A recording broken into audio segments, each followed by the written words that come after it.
18절까지 말씀입니다. 저하고 여러분이 한 절씩 교독하시고요. 마지막 18절은 합독하도록 하겠습니다. 그 후에 유대인의 명절이 되어 예수께서 예루살렘에 올라가시니라.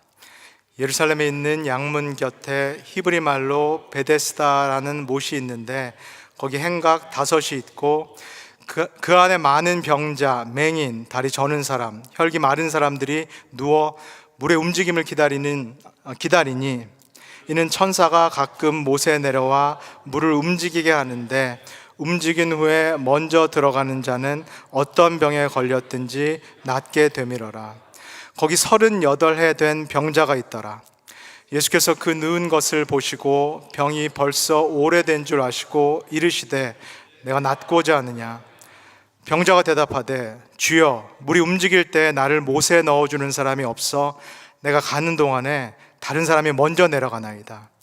예수께서 이르시되 일어나 내 자리를 들고 걸어가라 하시니 그 사람이 곧 나아서 자리를 들고 걸어가니라. 이날은 안식일이니 유대인들이 병 나은 사람에게 이르되 안식일인데 내가 자리를 들고 가는 것이 옳지 아니하리라. 대답하되 나를 낫게 한 그가 자리를 들고 걸어가라 하더라 하니 그들이 묻되 너에게 자리를 들고 걸어가라 한 사람이 누구냐 하되 고침을 받은 사람은 그가 누구인지 알지 못하니 이는 거기 사람이 많으므로 예수께서 이미 피하셨습니다. 그 후에 예수께서 성전에서 그 사람을 만나 이르시되 보라, 내가 나았으니 더 심한 것이 생기지 않게 다시는 죄를 범하지 말라 하시니 그 사람이 유대인들에게 가서 자기를 고친 이는 예수라 하니라. 그러므로 안식일에 이러한 일을 행한다 하여 유대인들이 예수를 박해하게 된지라. 예수께서 그들에게 이르시되 내 아버지께서 이제까지 일하시니 나도 일한다 하시매 유대인들이 이로 말미암아 더욱 예수를 죽이고자 하니 이는 안식일을 범할 뿐만 아니라 하나님을 자기의 친아버지라 하여 자기를 하나님과 동등으로 삼으심이로라. 아멘. 네, 안녕하세요. 네, 이렇게 수요예배에 나오신 모든 분들을 주님의 이름으로 환영합니다. 한 주간 잘 지내고 계시죠? 네, 저도 지난 주일부터 본격적으로 이제 사역을 시작을 했고요. 성도님들 인사드리랴, 성함 외우랴, 예배 준비하랴, 오늘은 찬양 인도하랴, 설교하랴, 너무너무 정신없이 바쁜 시간을 보내고 있습니다. 오늘은 이제 북도 치고 장구도 쳤는데요. 둘 중에 하나만 했었어야 되는데 북도 치고 장구도 치는 그런 날이 이제 저에게 왔습니다. 우리 성도님들도 아마 다 마찬가지일 거예요. 근데 아마 저만큼 우리 김인철 목사님께서 빨리 돌아오시기를 손꼽아 기다리는 사람도 많지 않을 텐데요. 아직은 낯선 교회에 마치 제가 느낌이 이래요. 목자 없는 어린 양처럼 이렇게 헤매고 있는 어떤 그런 느낌이 들어요. 그래서 우리 김인철 목사님께서 빨리 돌아오셔가지고 목자 되시고 사주 되신 목사님께서 저를 잘 인도하시고 또 가르쳐 주시기를 이렇게 기도하고 또 기다리고 있습니다. 근데 제가 이렇게 2주 동안 우리 오렌지 가나안 교회를 보니까는 정말 듣던 대로 참 저력이 있는 교회다라는 그런 느낌을 받았어요. 저도 그렇고요. 우리 성도님들 다 마찬가지일 텐데요. 너무너무 예기치 않은 그런 일이 발생을 했죠. 누구나 다 당황할 수밖에 없는 어떤 그런 상황인데 모든 성도님들이 흔들리지 않고 또 맡은 바 사역을 잘 감당하시는 것을 보고 참 많은 감동과 또 도전을 받았습니다. 너무너무 애쓰고 계신 우리 장로님들, 또 전도사님들, 또 목사님들, 권사님들, 집사님들, 우리 성도님들 너무 수고가 많으시고요. 특별히 하나님의 계속해서 부어주시는 또 은혜와 힘이 함께 하시기를 저도 계속 기도하도록 하겠습니다. 제가 지난 수요 예배 때도 말씀을 드렸고 또 지난번 새벽 예배 때도 나오신 분들에게는 좀 말씀을 드렸는데요. 들으신 분들은 기억이 나실지 모르겠어요. 성서 이야기, 특별히 요한복음은 사실은 누구의 이야기다? 성서 그리고 요한복음은 우리 그리고 나의 어떤 작은 이야기라기보다는 하나님의 큰 이야기고요. 또 하나님께서 구원 역사를 이루어가는 그런 큰 이야기다라고 할 수 있겠죠. 그렇기 때문에 하나님의 이 큰 이야기를 우리의 작은 삶의 이야기에 이렇게 막 끼워 맞춰 가지고 나름대로 은혜를 받고 나름대로 해석을 하고 나름대로 적용을 하는 데에는 한계가 있다 싶어요. 그러면 어떻게 하는 게 좀 더 나을까요? 우리 삶의 작은 이야기를 하나님의 이 큰 이야기의 세계 속으로 집어넣는 거죠. 큰 물에서 놀아야 어떤 사람이 되죠? 큰 사람이 되죠. 작은 물에서 놀면 작은 사람이 되고 큰 물에서 놀아야 큰 사람이 될 텐데요.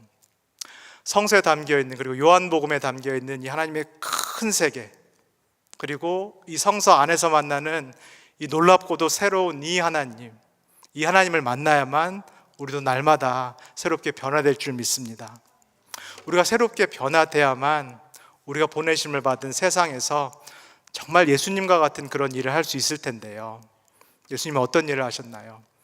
당신의 뜻을 구하지 않으시고 당신의 마음대로 사시지 않고 오로지 하나님의 뜻대로 하나님의 일을 하시며 사셨는데요.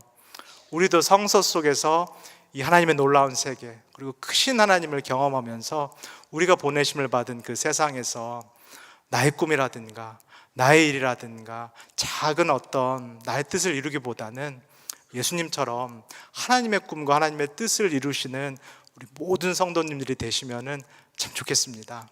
좀 그런 마음으로 오늘도 함께 읽은 본문 요한복음 5장 1절에서 18절 말씀을 같이 듣고 또 읽었으면 좋겠습니다. 제가 1절에서 4절까지 말씀을 한번 다시 읽어드리도록 할게요. 그 후에 유대인의 명절이 되어 예수께서 예루살렘에 올라가시니라.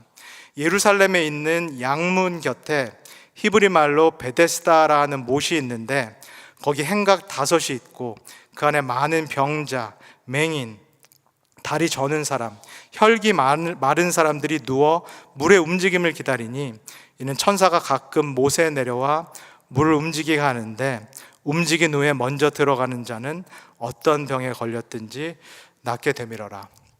이 장면을 한번 같이 상상해 보시면 좋을 것 같아요. 모든 유대인들이라면 꼭 지켜야 되는, 성전에 올라가서 제사를 드려야 되는 3대 명절이 있는데요.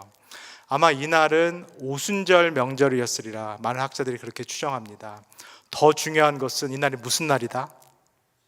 안식일이다. 유대교 최대 명절 중 하나고요. 그 다음에 안식일이었기 때문에 정말로 많은 인파가 지금 예루살렘 도시 안에서 그리고 성전 위로 올라가고 있는 그런 상황입니다. 예수님도 마찬가지로 유대인이셨기 때문에 이 오순절 절기 또 안식일을 지키시기 위해서 이렇게 성전 위로 올라가고 계신데요. 이 성전 옆에 베데스다라고 불리는 한 못이, 큰 못이 있었다고 합니다. 이 베데스다와 같은 그런 못은 성전에 들어가기 전에 그 정결 의식을 행하는 그런 곳인데요.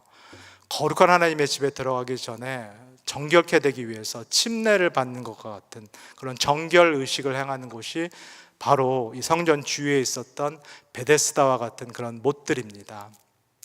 이 연못 근처에 우리가 함께 성경을 읽은 것처럼 많은 환자들이, 그것도 중증 환자들이 이렇게 모여서 살고 있었다라고 합니다.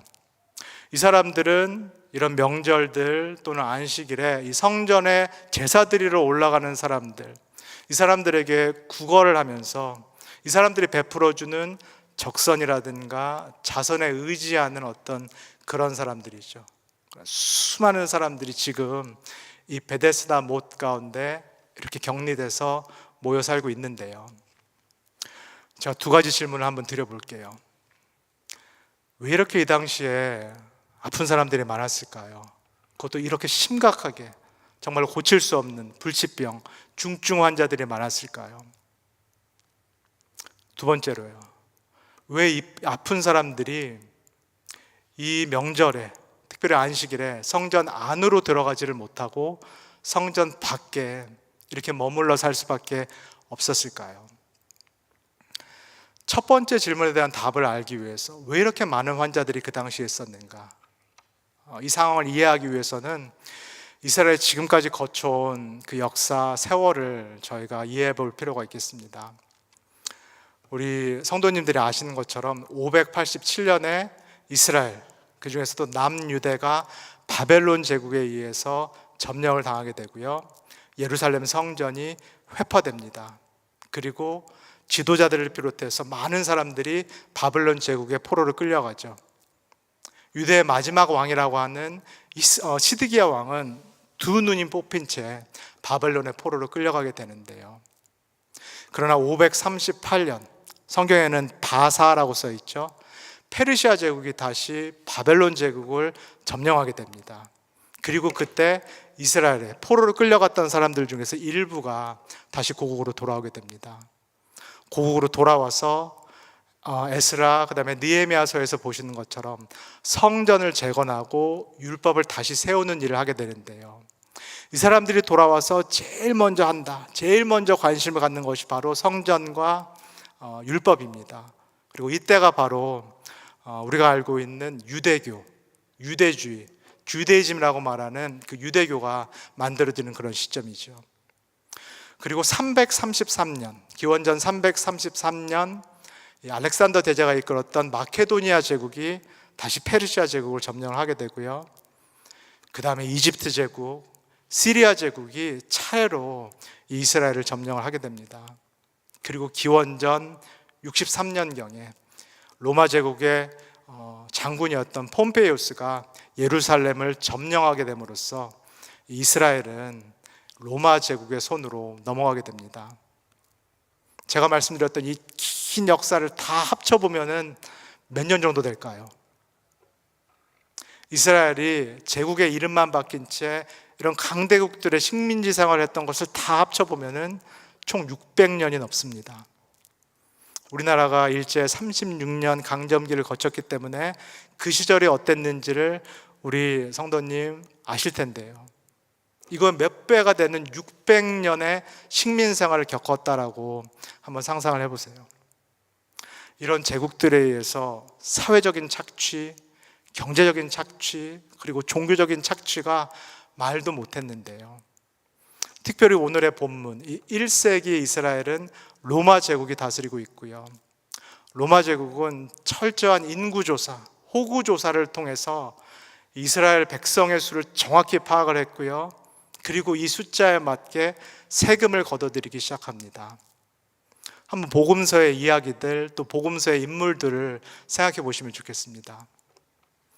밤에 열심히 그물을 던져서 고기를 잡았던, 그러나 밤에 잡아 올린 이 고기를 로마 제국에 헐값에 넘길 수밖에 없었던 이 갈릴리 가나의 가난한 어부들, 그리고 동료 유대인들로부터 매국노 소리를 들어가면서 로마 제국을 위해서 세금을 뜯어냈던 마태와 삭개오와 같은 그런 세리들, 너무 오랜 기간 동안에 압제를 받았고 전쟁을 통해서 많은 남성들이 사망을 했기 때문에, 남편이 죽었기 때문에 경제적인 보호를 받을 수밖에 없었던 수많은 이스라엘의 여성들, 그래서 심지어는 몸을 팔아서 생계를 유지할 수밖에 없었던 많은 여성들, 그리고 한 끼도 스스로 해결할 능력이 없어서 한 끼라도 어떻게 얻어먹어볼까 예수님을 찾아온 그 수많은 무리들, 수많은 군중들을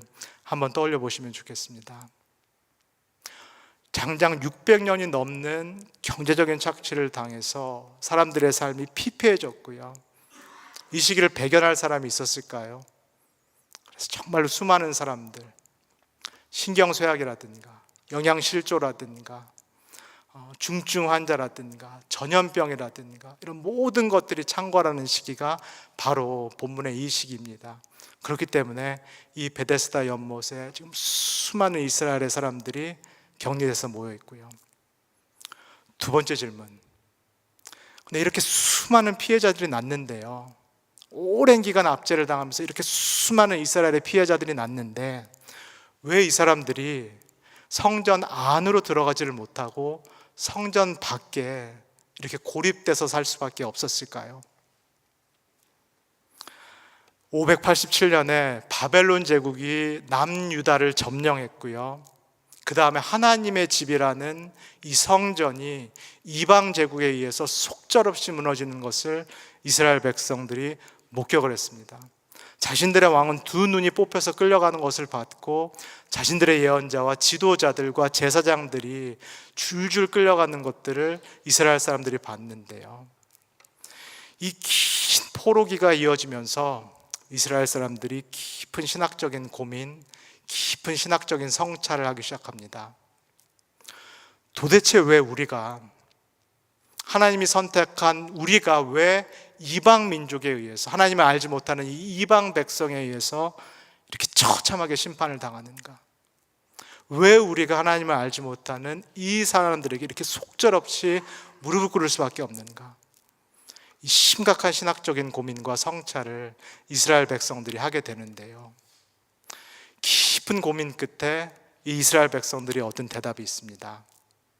이 일이 그냥 일어난 일이 아니라 우리가 하나님과의 언약 관계에 충실하지 못했기 때문에, 특별히 하나님의 집인 성전, 그리고 하나님의 법인 율법을 우리가 잘 지키고 보존하지 못했기 때문에 지금 이런 일이 일어났다라는 그런 신학적인 결론을 얻게 됩니다. 그래서 이 사람들이 포로기를 마치고 돌아왔을 때 제일 먼저 했던 일이 무엇일까요? 성전을 다시 세우고요, 그 다음에 율법을 다시 철두철미하게 지키기 시작합니다. 지금 본문에 보는 이 1세기의 유대교, 그리고 바리새파를 중심으로 한 이 유대인들도 똑같은 생각을 하는데요. 이 지긋지긋한 로마 제국의 압제가 끝나려면 두 가지가 선행돼야 된다. 첫 번째, 성전이 깨끗하게 보존돼야 된다. 두 번째, 율법을 반드시 지켜야 된다. 사랑하는 성도 여러분, 왜 지금 베데스다 못 근처에 있는 이 수많은 환자들이 예루살렘 성전 안으로 들어가지 못하고 있는지 이해하실 수 있으시겠죠? 그 당시 유대인들의 눈에 비추어 보면은 이 사람들은 어떤 사람들인가요? 이 사람들은 왜 아픈가요? 아픈 것도 왜 이렇게 심하게 아프고 왜 이렇게 오랜 기간 동안에 낫질 않나요? 율법을 어겼기 때문에, 죄를 지었기 때문에, 하나님의 심판과 저주를 받았기 때문에. 그러면 이 사람들은 왜 예루살렘 성전 안으로 들어갈 수가 없나요? 이 사람들이 들어오면 성전이 더럽혀지기 때문에, 성전이 오염되기 때문에, 성전이 오염되고 율법이 지켜지지 않으면 누가 오시지 않기 때문에, 메시아가 오시지 않기 때문에, 그러면은 로마 제국의 압제가 끝나지 않기 때문에. 그래서 수많은 사람들이 지금 예루살렘 성전 안으로 들어가지 못하고 예루살렘 밖에서 고립된 채 살고 있었는데요. 너무너무 놀라운 것은 하나님의 아들이 오셨고요, 이 하나님의 아들이 가신 곳은 어디신가요? 성전 안이 아니라 성전 밖에 모여있는 사람에게로 이 예수 그리스도께서 나아가십니다. 우리 5절에서 7절을 한번 같이 읽도록 하겠습니다. 시작. 거기 38해 된 병자가 있더라. 예수께서 그 누운 것을 보시고 병이 벌써 오래된 줄 아시고 이르시되 내가 낫고자 하느냐? 병자가 대답하되 주여, 물이 움직일 때에 나를 못에 넣어주는 사람이 없어 내가 가는 동안에 다른 사람이 먼저 내려가나이다. 이 땅에 오신 하나님은, 하나님의 아들이신 예수 그리스도는 성전 안에 모여있는 사람들이 아니라 성전 밖에 모여있는 이 사람들에게 찾아가시고요, 그 중에서도 가장 심하게 아픈 사람, 가장 오랫동안 누워있는 그 사람에게 찾아가십니다. 장장 몇 년이요? 38년 동안 거동하지 못한 채 꼼짝없이 누워있었던 이 환자에게 예수님께서 찾아가시는데요, 그래서 이렇게 물으셨죠. 당신 낫기를 원하세요? 당신 고침을 받기를 원하세요? 여러분 같으면 어떻게 대답하셨을 것 같으세요? 저 같으면은 네, 저 사실 너무 낫기를 원해요. 저 여기 38년을 누워 있었어요. 저 정말 고침을 받기를 원해요. 이렇게 대답을 했을 것 같은데요, 이 사람의 대답은 두리뭉실하고 원한다는 건지 원하지 않는다는 건지 알 수 없을 정도로 그런 대답을 해요. 이 사람이라고 낳고 싶지 않을까요? 아니, 이 사람만큼 정말로 오랫동안 간절하게 낳기를 바랬던 사람이 없었을 것 같은데요. 지금 이 사람은 네, 저 낳고 싶어요, 저 좀 도와주세요 라는 그 말도 선뜻 못하는 그런 처지가 됐어요. 완전히 희망을 버린 그런 상황이고요, 완전히 자포자기한 어떤 그런 상황이에요. 이런 상황에서 예수께서 8절에서 이 사람에게 말씀하십니다. 예수께서 이르시되 내 자리를 들고 걸어가라 하시니 그 사람이 곧 나아서 자리를 들고 걸어가니라. 이날은 안식이니라. 우리 성도님들 한번 생각해 보시면 좋을 것 같아요. 이 사람이 장장 38년 동안 이 자리에 꼼짝 않고 누워 있을 수밖에 없었던 거, 이거 누구 때문인가요?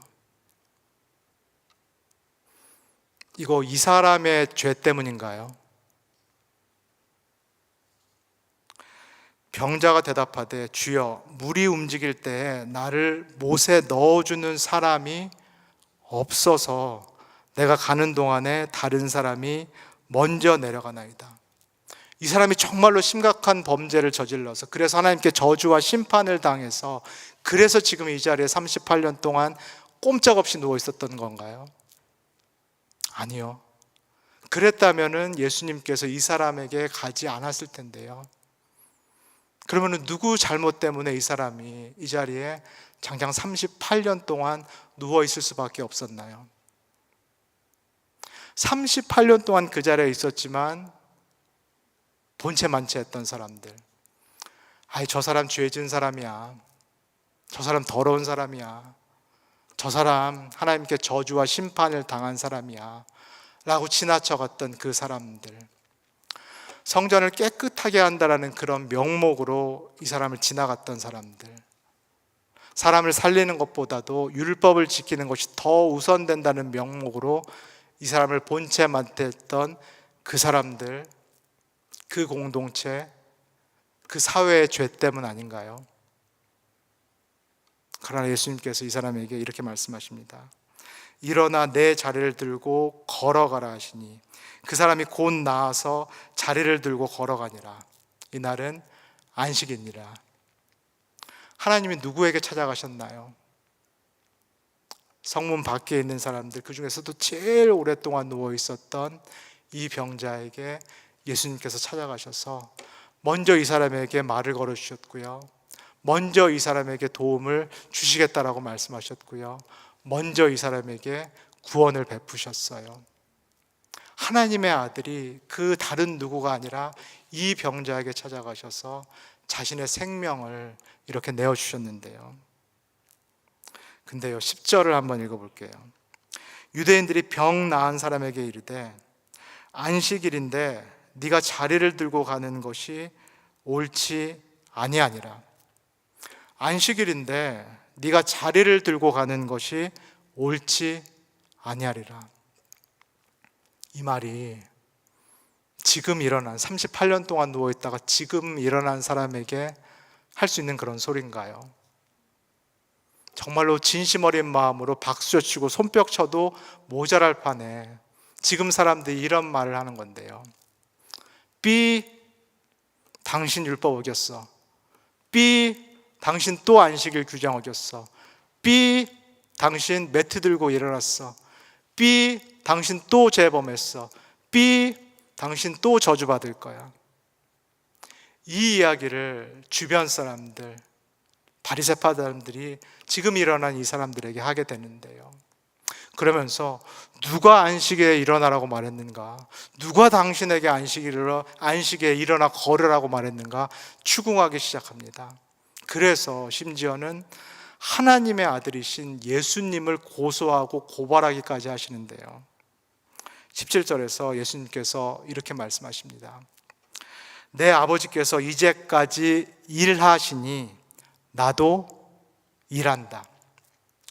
유대교의 안식일 규정에 따르면은 하나님께서 안식일에 쉬시기 때문에 우리도 쉬어야 된다. 아무것도 해서는 안 된다라고 그렇게 가르쳤는데요. 그런데요, 하나님과 함께 계셨고 하나님의 품 안에 계셨고 하나님을 누구보다 잘 아시는 이 예수 그리스도가 아니라고 말씀하세요. 하나님께서는 안식일에도 일하신다라고 말씀하시고 하나님의 보내심을 받은 이 아들, 이 예수 그리스도도 안식일에도 일하신다라고 말씀하시는데, 이 하나님의 아들 예수 그리스도가 하시는 안식일에도 하시는 이 일이 어떤 일인가요? 사람을 살려내시는 일입니다. 흔들리는 갈대도 그냥 지나쳐 가지 않으시고, 꺼져가는 등불도 그냥 못 본 채 않으시고 그 사람을 살려내시고요, 이 38년 된 병자와 같이 완전히 자포자기하고 사회에서 완전히 고립되고 심지어는 자기 안으로 완전히 고립된 이 병자까지도, 이 환자까지도 그냥 지나쳐 가지 않으시고 이 사람을 살려내시고 이 사람 안에 하나님의 영, 생기를 부어주시는 것, 이 일이 바로 하나님의 일이요, 보내심을 받은 예수 그리스도의 일인데요. 사랑하는 우리 오렌지 가나안 교회 성도 여러분, 하나님의 큰 세계로 들어가서 하나님의 놀라운 면모를 보고, 그리고 우리가 날마다 새롭게 변화되는 것, 이것이 말씀을 듣는 우리의 이유입니다. 성경에서 말하는 새롭게 된다는 것, 특별히 요한복음에서 말하는 거듭난다라는 것은 지금까지의 나의 고정관념, 지금까지의 나의 종교적인 신념, 지금까지의 나의 모든 생각들이 새롭게 됨을 의미합니다. 지금까지의 나의 말, 행동, 생각, 그 다음에 존재 양식 전체가 예수 그리스도 안에서 완전히 새롭게 됨을 의미합니다. 그렇다면 예수 그리스도 안에서 새롭게 된다는 것은 무슨 의미일까요? 내가 날마다 거듭나고 거룩해지고 성화되어가고 예수 그리스도를 닮아가고 하나님의 형상을 회복한다라는 말은 무엇일까요? 내가 이전의 고정관념에 따라서, 나의 이전의 종교적인 신념에 따라서 계속해서 나의 생각을 고집하고, 그래서 점점점 좁아지고 점점점 완고해지고, 그래서 내가 옳다라고 주장하면서 다른 사람은 틀리다고 말하는 것, 이것일까요? 아니면 반대로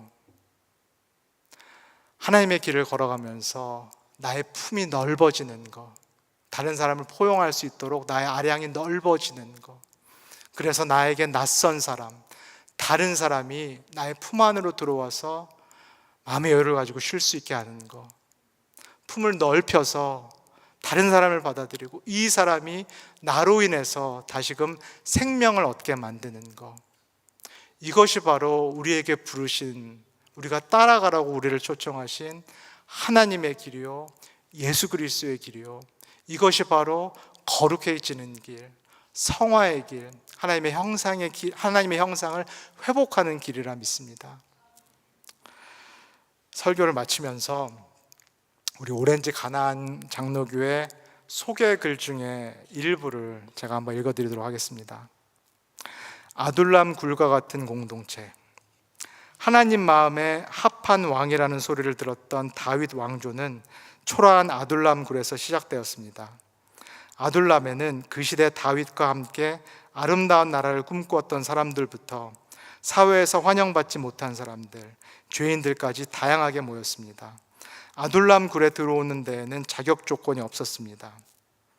저희 교회에 들어오는 데에도 자격 조건이 없습니다. 아둘람 굴이 서로의 아픔을 치유하며 회복시키며 하나님의 국가를 만들어 갔듯이 저희 오렌지 가나안 장로교회는 그런 아픔을 싸매어주고 회복시키는 교회가 되기를 애쓰고 있습니다. 이 시간에 다 같이 한번 기도하도록 하겠습니다. 들은 말씀을 생각하면서 우리의 신앙 또 우리의 삶을 한번 돌아봤으면 좋겠습니다. 거듭난다는 것, 날마다 새로워진다는 것은 우리 옛사람의 말, 생각, 행동, 관계, 그리고 삶의 존재 양식 전체의 급진적인 변화를 의미합니다. 신앙생활을 할수록 좁아지는 것이 아니라 더욱 넓어지는 것, 이전에는 나누고 가르고 자르고 판단하고 점수를 매겼다면은 이제는 붙이고 연결하고 보듬어 안고 품고 사랑하는 것, 이것이 바로 거룩해지는 삶이요 성화되는 삶이요 예수를 닮아가는 삶일 줄 믿습니다. 이 시간에 우리의 부족한 모습들을 정직하게 보게 하시고 우리가 말씀에 따라서 회복해야 할 하나님의 형상, 예수 그리스도의 형상을 분명히 보게 해달라고 우리 한 목소리로 함께 기도하도록 하겠습니다. 다 같이 기도하겠습니다. 사랑해 주님, 그렇습니다. 하나님 아버지, 우리가 거듭나기를 소원합니다. 그것도 날마다 새롭게 거듭나기를 소원합니다. 하나님, 내가 그리스도의 형상을 닮아가기를 소원합니다. 하나님의 원래 형상으로 회복되기를 간절히 빌고 원합니다. 하나님 아버지, 세월이 갈수록 좁아지지 않게 하시고 오히려 시간이 갈수록 신앙의 연륜이 넓어질수록 나의 마음과 나의 품이 넓어지게 하옵소서. 그래서 나와 다른 자, 나와 다른 생각을 갖고 있는 사람들을 넉넉히 품어줄 수 있는 우리 모두가 될 수 있도록 주님 축복하옵소서. 그래서 우리 안에서 그 사람이 생명을 얻게 하시고 우리 안에서 그 사람이 하나님을 만날 수 있도록 우리를 사용하여 주시옵소서. 두 번째로 기도하도록 하겠습니다.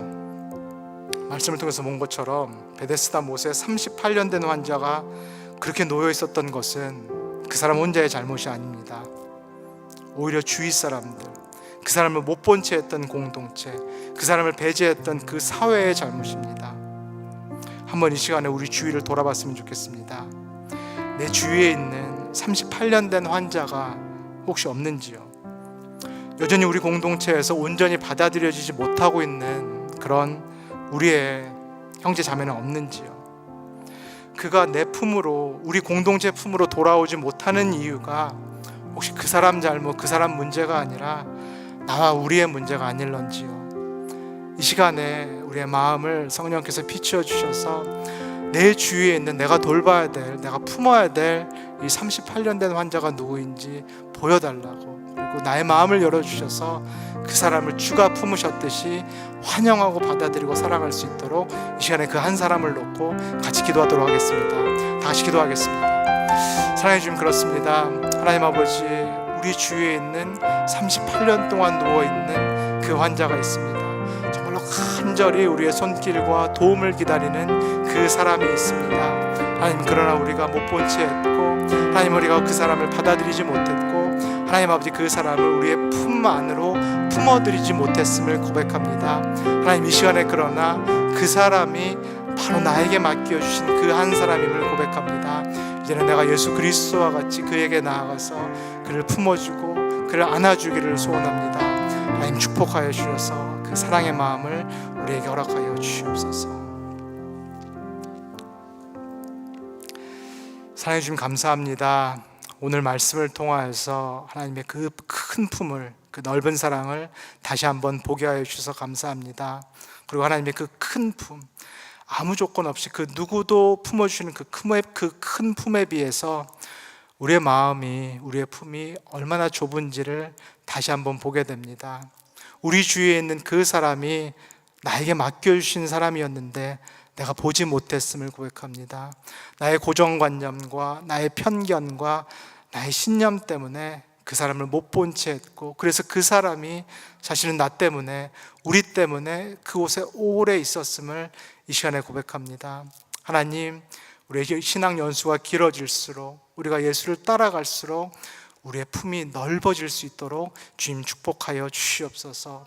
그래서 나와 다른 사람들을 내 품에 모실 수 있도록, 드릴 수 있도록 하나님 축복하여 주시옵소서. 감사드리며 예수님의 이름으로 기도합니다.